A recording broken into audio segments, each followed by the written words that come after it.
All right, Kevin back with you for another episode of the $1 Million Relationships Podcast. And today I'm here with Seth Streeter. Seth, welcome. So awesome to have you on the show today. Thank you so much, Kevin. Happy to be here with you and see where this conversation takes us. Yeah, same. And you and I, we got, well, first of all, I want to give a shout out to Michael Dash because Michael was the one that introduced you and I. And without him, we may have never even met. And so, Michael, if you happen to be listening to this, thank you so much. Really appreciate you. And Seth, I mean, what a testament right there to the power of relationships, which of Very course is true. what this podcast is all about and stuff. Yeah. And you and I, we got to connect and have a conversation a while back, and Yeah. and then we there was a little bit of delay in doing our podcast interview today because you were on this big trip, and in fact, you just got home last week. So rather than me doing what I normally do, I mean, tell us about the trip because I know like this was like really exciting for you and for a lot of other people too. Yeah, it was a wonderful adventure. So I was in Asia for most of the time. I led two 9-day purpose retreats in the amazing kingdom of Bhutan. So Okay. I had 25 leaders in each of these groups, and we trekked up in the Himalayas. We stayed overnight at monasteries and actually lived with the monks. We went to all these incredible sacred places and contemplated purpose kind of within ourselves individually, within our companies, and within kind of the world at large. Okay. And left feeling grateful, expanded, exhausted. And on the way home, got to see my son who's studying abroad in Spain. So I got to have a fun family connection there. But yeah, it was leading purpose retreats, which as a financial guy for 34 years, I never thought I'd be now this retreat leader talking about purpose and how to live your best life. So it's been a fun journey, both physically going to amazing places around the world, but also intellectually, spiritually, emotionally, diving into what really matters most in life. Yeah. Yeah. So let's dig deeper into that, Seth, because I'm sure anybody who now just heard you share that is like, okay, so now what is it exactly that Seth does and stuff? And so what do you do, Seth, and who do you serve? Well, first and foremost, we have our company Mission Wealth, which I co-founded 25 years ago. Okay. And Mission Wealth is an independent registered investment advisory firm. We have 34 locations across the U.S. We manage just under 14 billion in assets for about 4,600 families. We have a team of 200 incredible team members, advisors, and professionals. And so that's my day job. That's what I've been doing, and I'm very passionate about financial planning, investment advisory services, tax, estate planning, et cetera. Kind of a multifamily office for affluent individuals across the U.S. Okay. In addition to that, I have in the last 8 years started to lead retreats and do coaching and retreats for different companies, for leaders, and for different groups of people. I did it for a group of young professionals in Austin, Texas last month. Okay. And so that's become kind of a new passion. I've taken paid time off to do it. So that's how I spend my vacations as I go lead retreats. Okay. And it's been a real, just beautiful part of my life that I never could have anticipated. You know, Kevin, there's this great quote I love, which is the furthest distance many of us travel in our lifetimes are the 13 inches from our head to our heart. And so, as a financial guy, I mean, I had heart in what I did. We served clients. I loved helping people solve financial problems and retire and put kids in college and all those great things. Uh, this work feels like it's even more intimate, more meaningful to me because it's like really helping people give themselves permission to be the best version of who they want to be, letting go of limiting beliefs, letting go of patterns, and finding ways to step into who they really want to become. So a lot of these folks are navigating transitions. Maybe they've just exited a company, or they've retired, or they have empty nested, and they're just trying to think about what's next for them. And so I have now become someone who's really passionate about creating experiences and coaching to help people figure out how they can design their life with intentionality, with heart, with fun, with balance. So that's what I do on my side time away from Mission Wealth. Wow.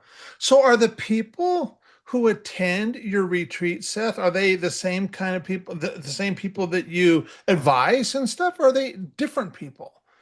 Different people, and some are people we advise. So this Okay. in Bhutan, I had one of our clients who came. But it's not something that's promoted through Mission Wealth as much as something I do on the side. I've had about 2,000 people now go through my in-person programs over the last 8 years. So they're from different leadership groups like EO, Vistage, YPO, Tiger 21. So a lot of these leadership groups are looking for immersive experiences so leaders can kind of connect to what matters most, work on their values, think about navigating transitions. And so I've become a resource for these types of groups to help curate these experiences for people to awaken to the best version of their who they want to become. Yeah. Wow. So how did you get into, first of all, financial advising and then hosting these retreats? So I know it's a kind of a two-part question there. Yeah. Well, I right out of college needed a job, and I was in student government at UC Santa Barbara, and thought I'd be an entrepreneur of sorts. But my dad was in the government, my mom was a teacher, my brother was a police officer. My family said, "You need a job with benefits." This is in the early '90s. You need security and a paycheck. And Yep. so I didn't know what to do. I wanted to have be my own boss, but I also wanted to make mom and dad happy with some type of security. And these women who I worked with at the Career Counseling Center at UC Santa Barbara, I worked with them through my student government position. They said, you might check out financial services. You can be your own boss, but you can also have a big name behind you and make mom and dad happy. So I Yep. went on campus, did an on campus interview, and got the job and started working a week after I graduated in Beverly Hills for a large multi financial company. And that's how I got started in financial services. I didn't study finance in college. I never even knew about financial planning or wealth management. It was one of these serendipitous things that opened up for me. And that was 34 years ago. Yeah. And then to answer the second part of your question, uh, I went through my own kind of tough journey of life, through a divorce, through the financial crisis, through some bumps that I had in my life, and I realized that my success script needed to be rewritten. Like I was working so hard, but I wasn't necessarily fulfilled. I was achieving success in the traditional way, materially. I was, making awards. I was earning more money. I had a couple homes, but I didn't feel fulfilled. I wasn't content in my life, and that was evident. And so I decided I was going to do this whole introspective year where I went to retreats. I read all the self-help books. I listened to podcasts. I really did a lot of reflection. I got into meditation. I went to India, did all these things that people would think is pretty woo, especially for a financial guy. And that year really opened up a whole new framework for living. And that's what then turned into me opening up a community group. I called it Inspire Santa Barbara. I was in Santa Okay. Barbara at the time. And so I just started to host speakers and conversations. And then that turned into being invited to do a TED Talk, which turned into me being invited to start to create programs. So I feel like I had this thought the other day, Kevin. In life as an entrepreneur, I've had a lot of push energy. So Okay. I've been good at like building the vision, growing the team, charging the hill, having, quarterly goals that we achieve, a Mhm. lot of push energy. And I've used that, in doing an Ironman and marathons and running a bunch of nonprofits. And what happened is, as I did this kind of personal reflection, I realized that I could start to adopt a pull energy Okay. approach, which is more of an allowance, like trusting that when a door closes, it closes for a reason. When it opens for a reason. Kind of like the Surrender Experiment, if you ever read that book. Hmm. So Some I, book, by the way. some book. So I started to just trust that I was being pulled to where I was supposed to be, and I Yep. didn't try to question it too much. And in doing that, it opened up these incredible doors. Like just last year, I was asked to go to speak at a panel in Malibu, California. It was just five people. It was four women and me. Okay. And one of the women was from Finland. After this panel discussion, she said, "Have you ever been to the Davos conference in Switzerland?" I said, "No." And she said, "Well, I think I could get you in if you'd like to go." I said, "Well, that'd be great." And so then a couple months went by, and then she said, "I can get you in, and Seth, I might be able to get you a speaking spot." I'm like, "Oh my gosh," I felt pretty Wow. intimidated by that opportunity, but she didn't know if she could. 2 months later, now it's like 3 months prior to the event, to the actual Davos conference, she said, "For sure, I have you in. It'll be Thursday, but I don't know if it'll be on your own or with someone else." I'm like, "Well, I'd kind of like to know what the topic is and who I'm speaking with." But she said, "Don't worry, it'll just work out." And so another month goes by, and she says, "Okay, you are going to share the stage, but you're going to be speaking with Deepak Chopra on conscious leadership in the era of AI. That's your topic, and that's who you're speaking with." And so Nice. I ended up having this beautiful experience with him and with all these leaders, in Switzerland, and I could have never pushed my way into that opportunity. Yeah. I couldn't have cold called or send letters saying I want to speak at Davos with Deepak Chopra on this. It was just kind of like being open and available and trusting that it was all going to fall in line. And so that's kind of been how I've gotten into this coaching work and these retreat work is just trusting I'm being pulled to where I'm supposed to be. Yeah. Man, I love that. There is so much alignment between you and I, Seth, Mm. and I totally feel the same way in the work that I get to do. And once I stopped trying so hard and just started showing up and being me, my Yeah. buddy Jesse Elder always says, I've got nothing to prove and nothing to hide. When I first heard him say that 12 Mm. years ago, I was like, wow, what a great place to come from. Totally. And now I get to show up that same way, and you're right. Just opportunities just open up and you're like, wow, look how that just took place so effortlessly and so Yeah. easily because of how we show up. Exactly. It's less performative. Yeah. Like you're Yeah. not you're not trying to achieve something or trying not to fail. You're just being you. Like you're Yeah. just being Kevin. Yeah. And now you've had 300 plus of these amazing podcasts and your community has grown tremendously and you're just doing what you love. Yeah. Yeah. That's Yeah. simple. Yep. Just having conversations with amazing entrepreneurs. So that is awesome. So, what with what you're doing now, what inspires you most, Seth, about the work you get to do and the impact you're making in the world? Hmm.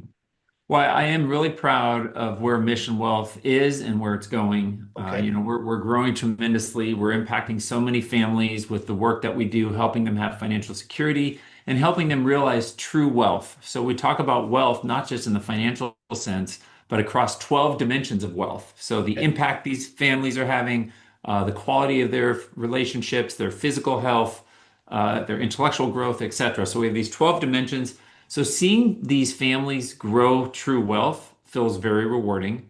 Mhm. And what's really inspiring me beyond that is this work I'm doing around purpose. So I lead the purpose community for all of YPO, Young Presidents Organization. Okay. I'm now doing a lot of programming around purpose and how people can really live their life with intentionality and live their life in alignment with their values and alignment with what lights them up so they can feel a greater sense of aliveness. So doing what you're doing, you feel an aliveness doing what you love to do. Yeah. A lot of people, when they followed the success script, have done what they were taught to do and they worked hard in school, they worked hard Yes. in their career, maybe they moved through the ranks within a company or they started their own company and then they worked harder. They rinsed and repeated this grind, grind, grind mentality to get ahead and then now they're 40 or 50 or 60, and they're saying to themselves, is this all there is? Yeah. I now have success, but gosh, there's like a creative in me that hasn't been out to play in a while, or there's an adventurer in me who wants to go travel more, or I wish I could do things a little bit differently, but I'm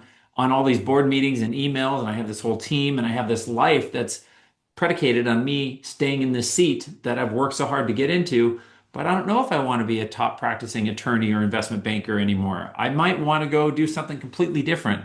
And so these types of folks are almost waiting to have someone like me and many others to ring the bell to let them heed the call of what's waiting within their soul to do. Yeah. Maybe it's start a podcast like you. Maybe it's write a book.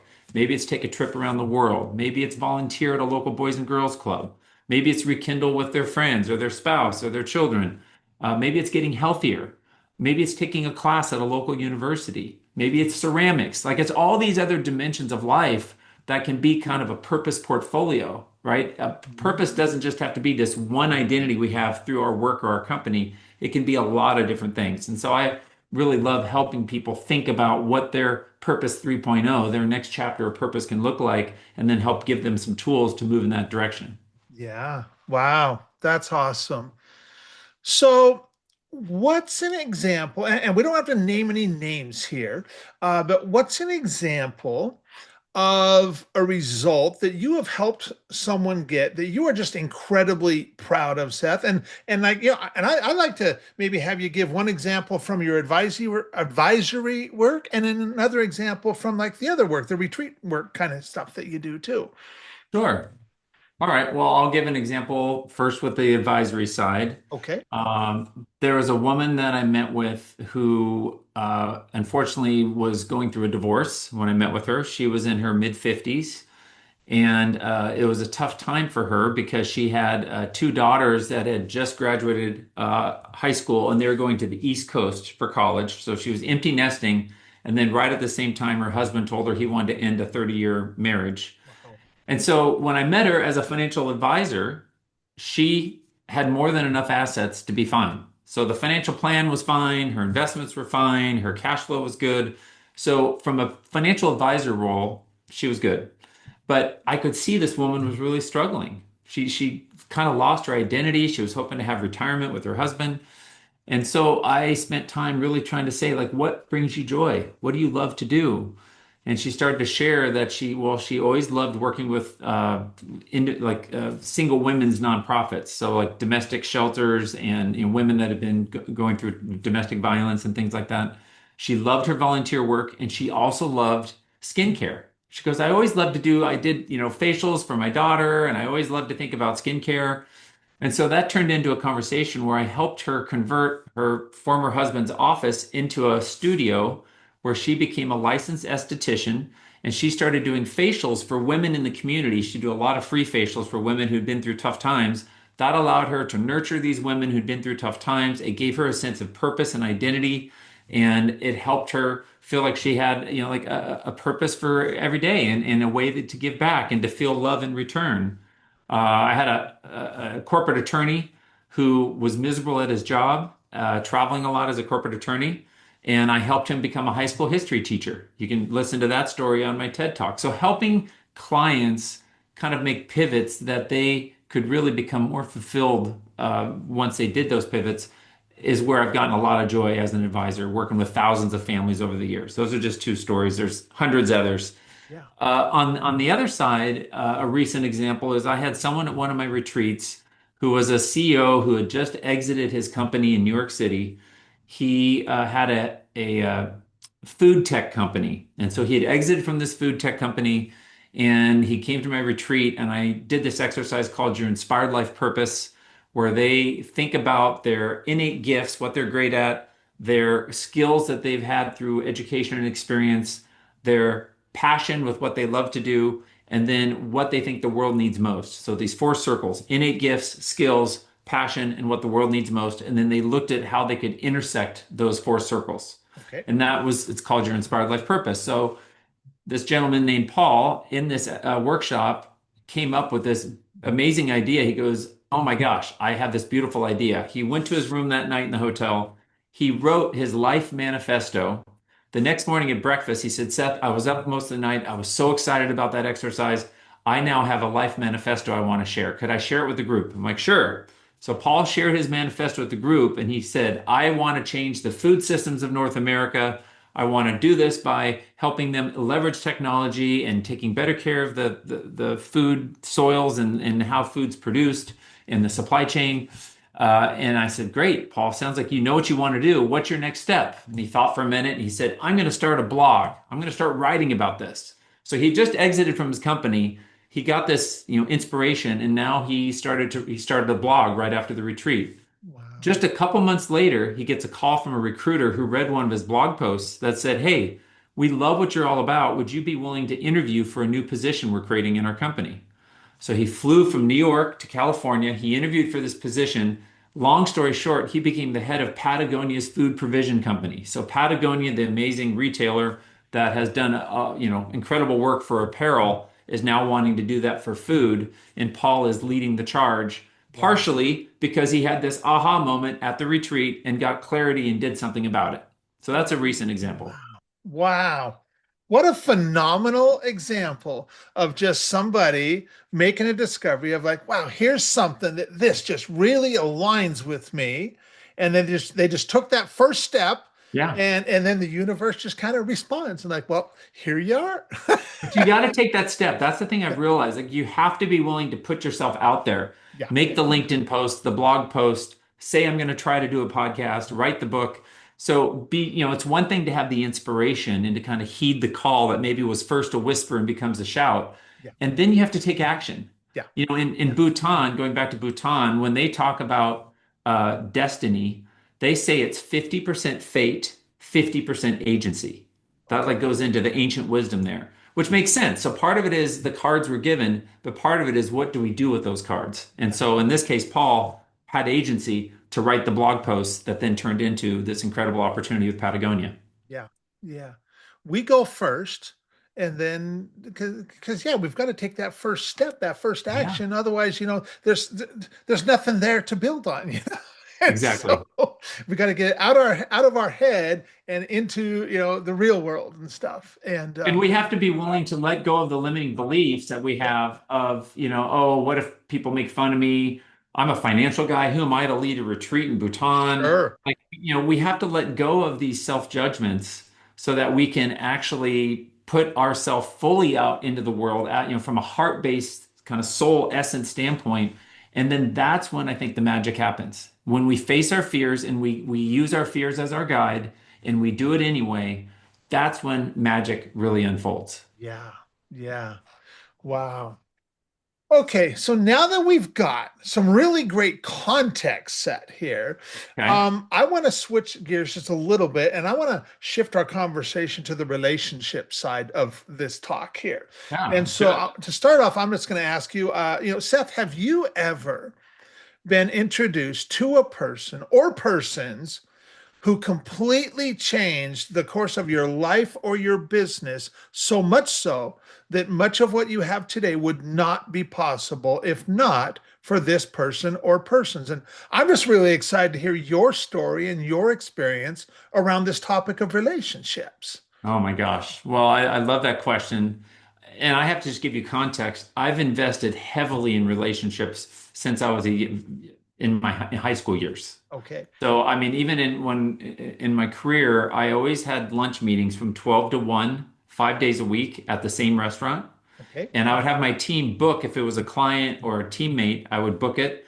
But if not, I would book it with people in the community, city council members, students, nonprofit leaders, business leaders. So every single day of my professional career almost, I've had a lunch where I've sat there and said, who is this person? What makes them tick? How can I support them? And I have really diverse friends from all around the world because I've consistently invested in getting to know people and seeing almost I look at people like a treasure chest. You probably do too. And as an archaeologist, how can I dig to find out what their gifts and mastery are, and how can I highlight that? How can I, help them believe in it if they don't, and then how can I spread that into the world? So I have so many people that I could answer for your question. I'll give one that goes early in my life, which is I worked at an Italian restaurant through high school to help, pay for bills. Okay. And I was a busboy, I was a dishwasher, I was a busboy, I had all the jobs. And the owner of this Italian restaurant in Fort Collins, Colorado, where I grew up, was named Joe Bosco. Joe Bosco owned this restaurant and then a second restaurant in Casper, Wyoming. Not meccas for restaurant business, but he owned this nice Italian restaurant. And I was thinking about colleges. So I worked there through high school. And when it was time to go to college, my parents said they would pay for me to go to Colorado State University, where my dad went and taught, where my brother went. And so it was kind of like, you'll go to Colorado State. And I thought I wanted to do something different. And I was willing to use some of my savings to pay for somewhere else. And I had great grades. And so as I was looking around the map of where I should go to school, I thought about California and I applied to UCLA and Berkeley. Joe Bosco said, you should check out Santa Barbara, California. They have a university there. He used to go there to horse shows. He said, you might just apply to UC Santa Barbara. And I'd never even heard of Santa Barbara at the time. So I called the campus. This is back when they'd mail you a packet. It looked pretty amazing. It was a university on the coast. And so I applied to UCSB because of Joe Bosco. I ended up choosing UCSB as my university because of Joe Bosco, because he opened the door. And then I reshaped my whole life. I founded my company there. I had my children there. I was on like 10 different nonprofit boards. I started my different nonprofits there. I got involved in ocean swimming and was part of the ocean duck swimming community. I started sustainablefuture.org, a big environmental nonprofit. I did so many things in Santa Barbara over the course of 27 years that shaped who I am. It's half of my adult life. All because Joe Bosco, when this young skinny dishwasher said, I don't know where to go to school, he said, you should look at UC Santa Barbara. So I'll give Joe Bosco, rest in peace. He passed a number of years ago. some love for the fact that he changed the trajectory of my life by making that recommendation. Yeah. Wow. Wow. A whole lot of things transpired just because of you. For one, I mean, it wasn't even on your radar. You didn't even know the school No, existed, no, and now choosing to go there, and you ended up staying in that community for 27 years, yeah. long after you graduated school. Yeah, And so, exactly. I became kind of Mr. Santa Barbara in a lot of ways, knew so many different people, and here was a place I never heard of. yeah. And so I think that's just an example that goes way back. Another person would be Chip Conley, is a friend of mine. He's been someone who was a CEO and well-known speaker, author, incredible person. He started the world's first midlife wisdom school called MEA. And Chip has been a friend for many years, and I've seen him move from his head to his heart. I've seen him lead and impact, tens of thousands of people. And so I've always looked at him as a mentor and someone who's really been an inspiration to me to trust, that I can lean in and do this different type of work and not just stay in my swim lane of finance. So Chip has been a big inspiration as well. Awesome. Awesome. Is there, because I've got more questions, but I just want to make sure Okay. if there was anybody else you wanted to honor or what, I'm going to make sure I give you the opportunity to, before I just keep going with questions that I have. Well, I mean, I would love, I could acknowledge my parents. I could acknowledge friends. I mean, I have so many amazing people in my life. Like Yeah. we all are standing on someone else's shoulders. Amen. Yeah. And I Yeah. really acknowledge that. And there's so many people like my co-founder, Brad Stark, and I would have never gotten started if we didn't have such complementary skills. Very different human beings, but very complementary skills. So starting Mission Wealth together, I'm grateful for that. So many people I could go on, but I think that's good for that question. Okay. Okay. So, what's an example of a situation where you personally, Seth, and maybe it even surprised you in the moment about like, wow, look what just happened there, where you personally got to make a really substantial impact, and yet you also know that would have never been possible if not for your relationship with whoever that might have been. What's an example of something like that? So someone that I impacted greatly. Yes, yes, Oh man. because of one of these relationships that you have had. Yeah, I'm very blessed to know a lot of people and to have always made the choice to give people my time Yeah, and yeah. to say, okay, yeah, I can lean in, I can help you in this way. Um, I just got an email this morning from someone who I got involved with. I was the leader of the financial services network within YPO. We had a Okay, 55-person executive committee and thousands of members across the globe. Someone emailed me this morning saying, when you got me on your executive committee, that changed my life in this way. That was just an email I just got. But to think about something a little more impactful, so my mom was a sixth grade teacher. okay, She oftentimes in her classroom had these little cartoons she cut out called pot shots. It was by a cartoonist named Ashley Brilliant. And so I grew up with these little cartoons that Ashley Brilliant created because my mom used them in her classroom.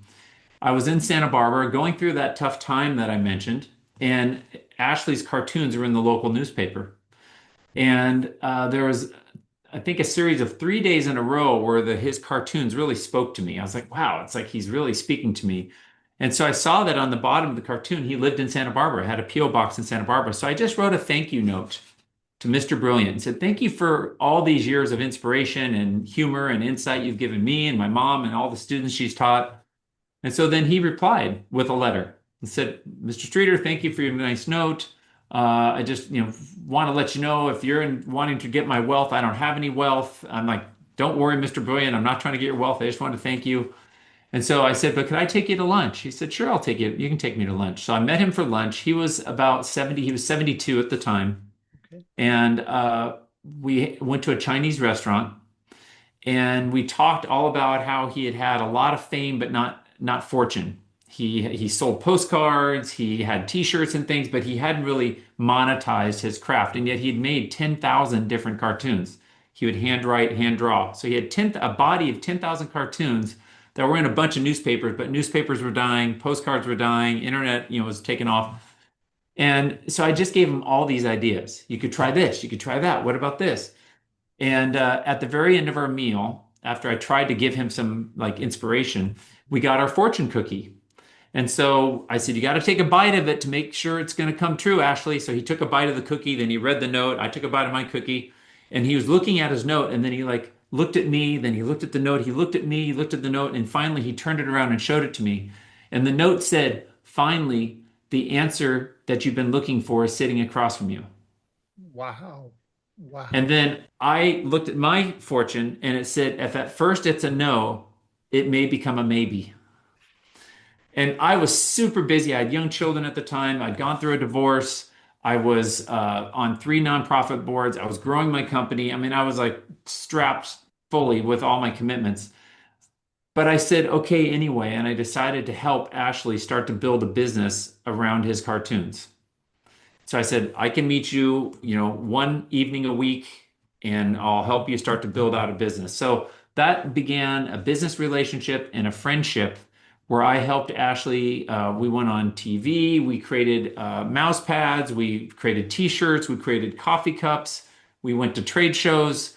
So I, had an opportunity to help a cartoonist start to get a little more fortune Yeah. in addition to his fame Yeah. as just a side project that I know gave him hope and also camaraderie at a time that he didn't have a lot of that in his life. So that's just like I have so many side projects and things I've done. That's one example with Ashley Brilliant, who also RIP recently passed away about a month ago. Wow. Yeah. What a beautiful story that is, to just be able to help and serve someone because we just simply feel led to, you know. And even though, it wasn't like you didn't have plenty on your plate already, you certainly did, but you're Yeah, just like, you know what, this is somebody who I have just really appreciated for a while, exactly. and so I just want to see if I can do a little something to help him out and stuff. That's what it And was. And I have a lot of stories like that where I've just tried to coach people or open doors. A lot of people have helped get jobs or, internships. Uh, I love being kind of like Johnny Appleseed of opportunity. I like just giving gifts of kindness, yeah, never with an expectation of return. yeah, It just like when I studied in India, so I studied at the Vedanta Academy, the Vedas, these ancient scripts, and one of the ancient universal truths they teach in the Vedas is the more you give, the more you get. yeah, yeah. And it's so true. It I mean, is. the more you give, the more you get. And if Yeah, you operate from this place of service without expectation, somehow it comes full circle and you have all this abundance that comes back in different forms. And yeah, so that's just how I've lived my life. It's how I want to model for my kids to be.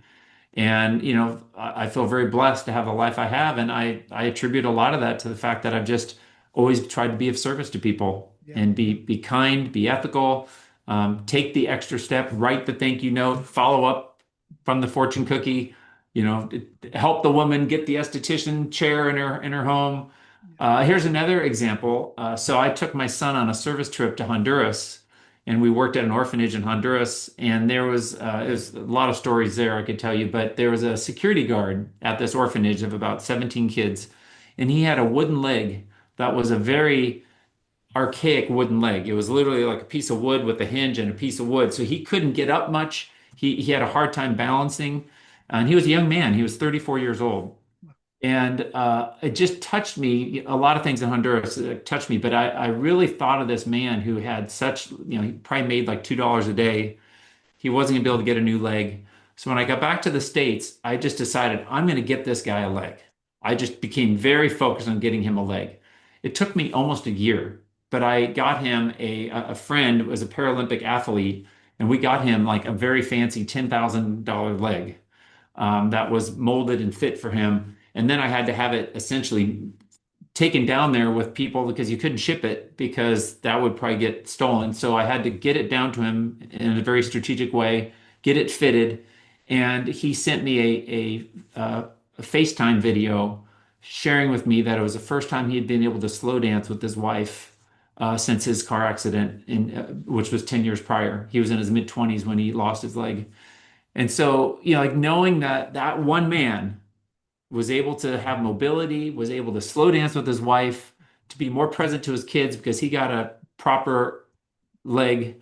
Sometimes I just feel like if we're able to do it, we should do it. Find a way to do it. Yeah.